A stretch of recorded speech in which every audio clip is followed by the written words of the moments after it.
Right now at 6 o'clock, people in Hartford's North End speaking up over the conditions of their living situation at their apartment complex will have their message to the city and their landlord. A new minimum wage standard is coming to Connecticut. What new increases are going to be based on?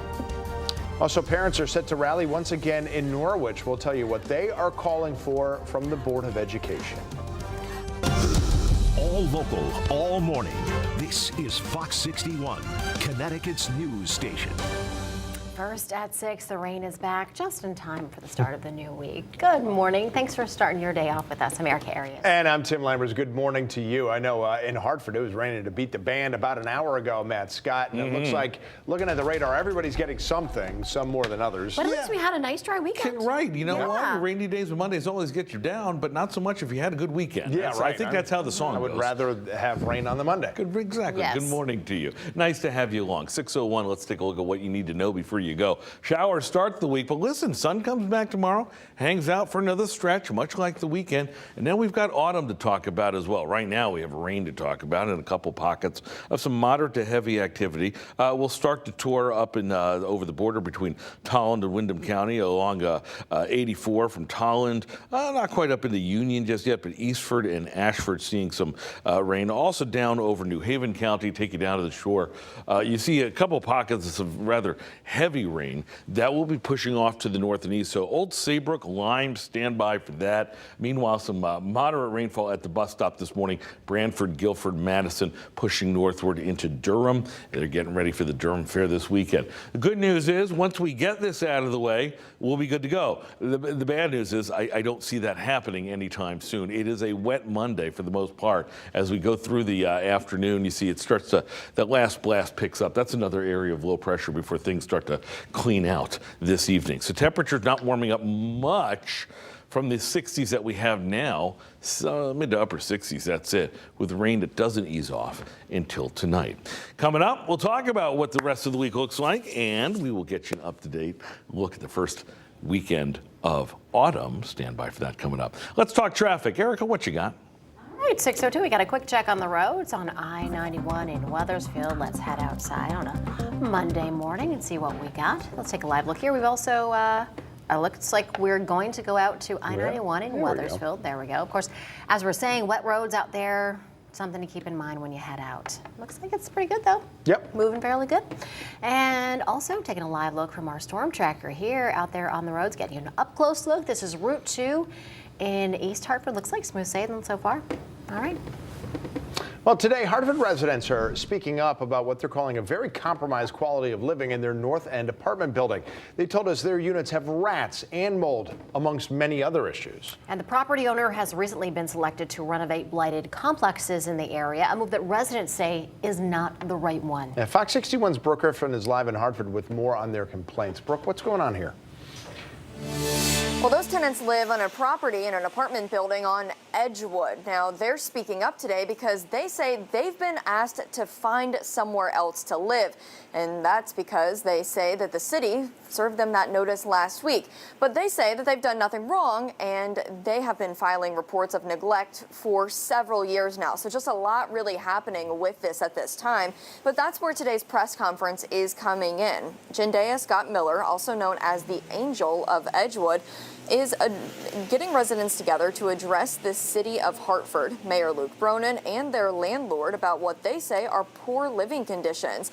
Scott Miller says she deals with rats, sewage issues, mold, mushrooms, and more, all in her unit alone, things that she's been reporting for years. Now she's being asked to leave and find somewhere else to live. But today she tells us that they will be hitting on what residents say are the main issues: deplorable conditions and unethical business practices. She says they're going to call for better regulations, transparency, and accountability. The property owner, Amber Ace and Lieb, has not responded to our emails or calls for a statement. We did find that he has recently been selected by the city for a renovation project in the North End, and that would fix up some of the rundown apartment buildings along Albany Avenue. Hartford Mayor Luke Bronin says that they're confident in their decision, but they are going to investigate these tenants' claims. But again, we take that seriously, and we're going to take a close and careful look. With respect to the two properties on Albany Avenue where the city did an RFP, this was the only responsive bidder, and these are projects that the neighborhood has long aspired to get done. So, we want to move them forward, but we're going to make sure that we're doing our due diligence and doing it well. And of course, we brought you this story for the first time early last week. That was a Fox 61 exclusive. We're going to continue to follow this story today. A reporter will be at that press conference, and we'll have an update to it later this afternoon. Live in Hartford, Brooke Griffin, Fox 61, Connecticut's news station. Hey, Brooke, thank you. Well, today, Governor Ned Lamont is set to announce a new minimum wage for Connecticut, one that is going to take effect in January. It's the first time here in our state that the rate will grow based on the national economic indicators.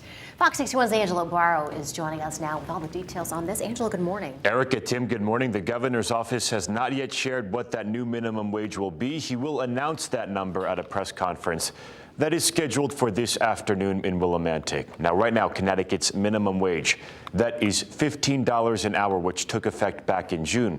That raise was the result of a law that implemented 5 incremental increases in the minimum wage between 2019 and 2023. After that, starting on January 1st, 2024, that same law requires the minimum wage to be adjusted each year, and that adjustment is based on the U.S. Department of Labor's calculation of what's called the Employment Cost Index. That index measures changes in labor costs and also wages and salaries. Those increases have been good news for employees, but they have added an extra challenge for small businesses at a time when inflation is already impacting operations. These restaurants right now are just struggling to break even after they've gone through 2 years of a pandemic and the debt that they've carried and the things that they've had to do to survive. And that employment cost index shows annual wage growth has gradually slowed after peaking last year. Wages rising 1% last quarter and 4.6% year on year. Tim, Erica, I will send things back to you. All right, Angelo, thanks so much. 6:07. And to Waterbury this morning, where a man is dead after his pickup truck crashed into a vehicle and then hit a church. This happened just before 3:45 yesterday morning at the corner of West Main and Church Streets. Police say the driver of the other vehicle wasn't hurt. We don't know the circumstances that led up to that crash. Well, some people in the Wallingford area said they woke up to an odd smell yesterday morning. Turns out that smell may have been from a fire at a trash facility. Firefighters were called to Country Disposal on South Colony Road around 1:30 yesterday morning, and they were there for about 7 hours getting things under control. Nobody was hurt. We don't know how the fire started, but it was enough that officials say people could see the smoke and smell the fire even a couple towns away in the south end of Berlin. Police said a 17-year-old repeatedly vandalized property in Middletown with hateful messages. They said there were 6 incidents in total back in June. They said the teenager targeted signs that supported certain social issues and sexual orientation. So they have since charged the teen with criminal mischief and intimidation based on bigotry or bias. A fire destroyed a home in Ellington. It started at about 11:15 yesterday morning on Florence Avenue. Firefighters believe the fire started in a detached garage and then spread to the house. It took firefighters about an hour to get it under control. Fortunately, no one was hurt. Firefighters were worried about the fire impacting 2 neighboring homes, but thankfully, those homes are fine. Tonight in Norwich, students, teachers, and parents are expected to rally before a special Board of Ed meeting. They're calling on the board to act and end what has been called a climate of fear and retaliation by top school administrators.